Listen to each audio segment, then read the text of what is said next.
It's the first jetliner with a rather long history within our sims to hit the market for Microsoft Flight Simulator, but does first mean it's good? Let's find out in this FSElite review.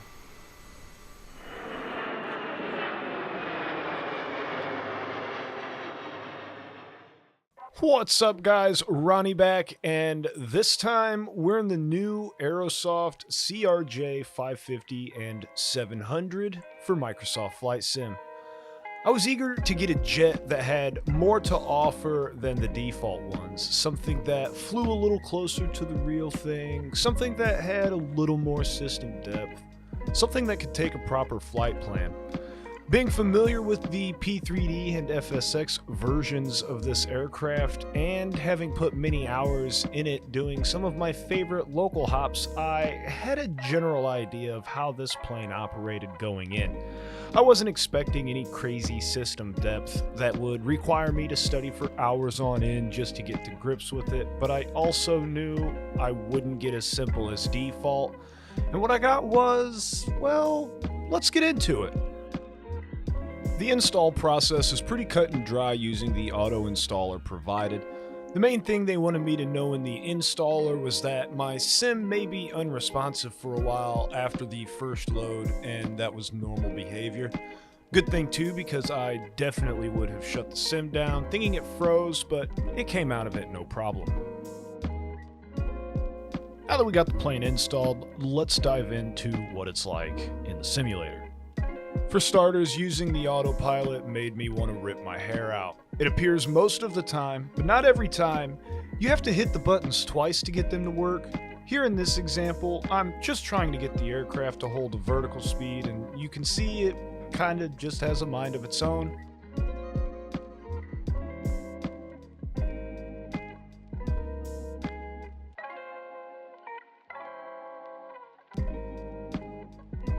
Overall, the autopilot would work, but you may have to use some extra finesse. The other thing that was kind of strange was the way the FMC would oftentimes duplicate waypoints. In this example, I chose a departure and an arrival for a rather short flight and have 13 pages of waypoints that, as we can see, repeat many times.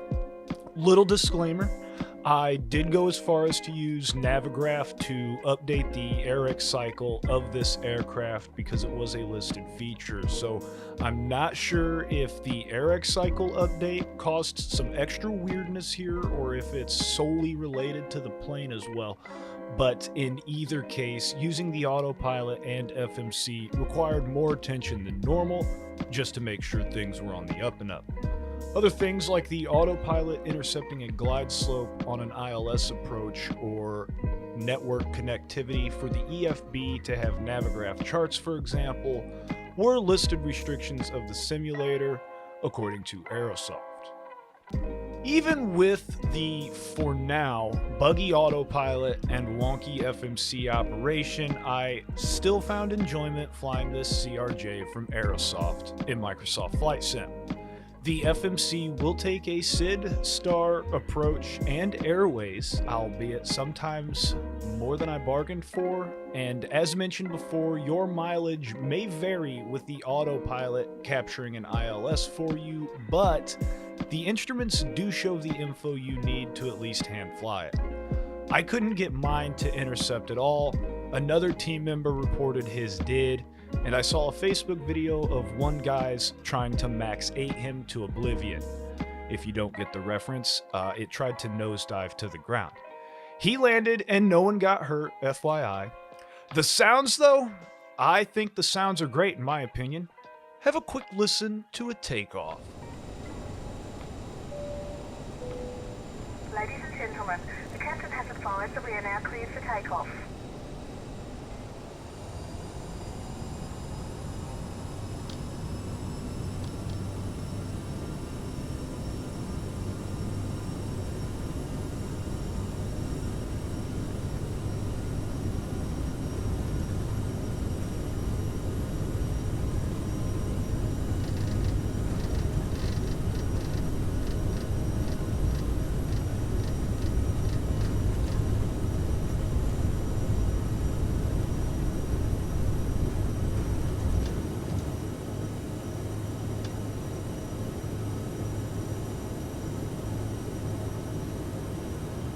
From the switches to the APU to the engine spooling up, I really enjoyed listening to this aircraft, minus the double crew calls after landing. Please remain seated until the aircraft has come to a complete stop. Yikes. Not only are the sounds great, but the modeling, in my opinion, looks great as well, with 2 liveries for the CRJ 550 and 8 for the 700 with the likes of Delta, United, Hop Air France, American Eagle, Horizon, Alaska, and this L1 I'm probably going to say wrong, but Lufthansa. And this is before any painters get their hands on it. No matter your favorite colors, the level of detail throughout the models are great. I really enjoy the heat blast coming off of the engines. It's a nice touch with details like that.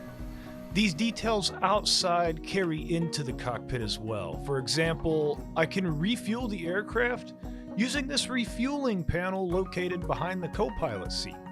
And it's not just a number, it actually fuels the aircraft.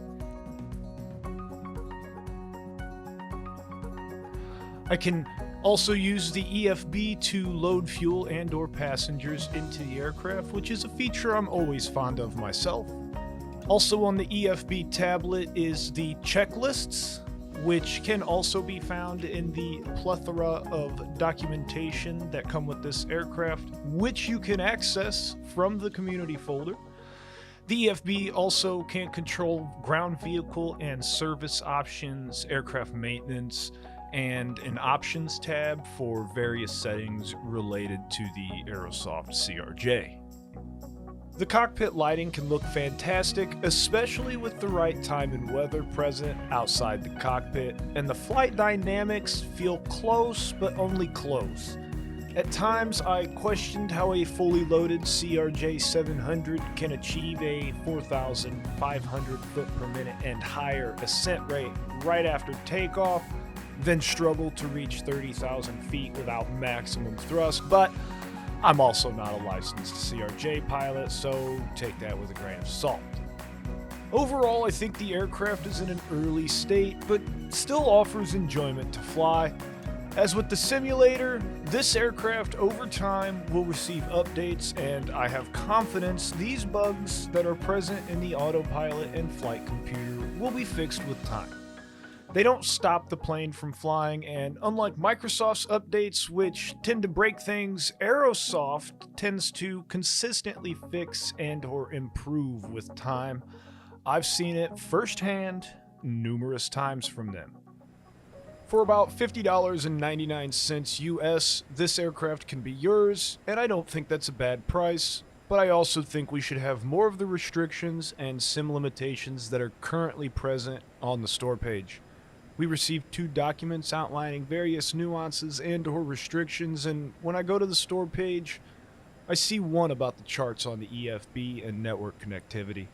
Nothing about the radar not being possible yet, nothing about the ILS being a little wonky. I don't think it's fair to a consumer to not know what they aren't getting, especially if they are like me and are an owner of the former CRJ family. Right as I was finishing up this edit, Aerosoft brought up an update for this aircraft with quite a few bug fixes in the patch notes, confirming what I said earlier about them always working to improve. It should be known I was all but done with this edit when that came out, so this video is on the initial release version 1.0.0.0 only and does not include the update to 1.0.0.1.